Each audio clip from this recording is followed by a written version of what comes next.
You know, hunters love to post up in the strangest places.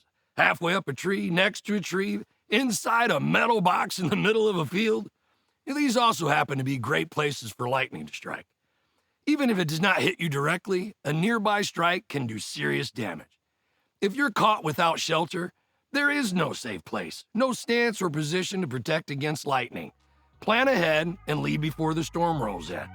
Track storms and lightning in real time. Hunt smart. Use RadarOmega.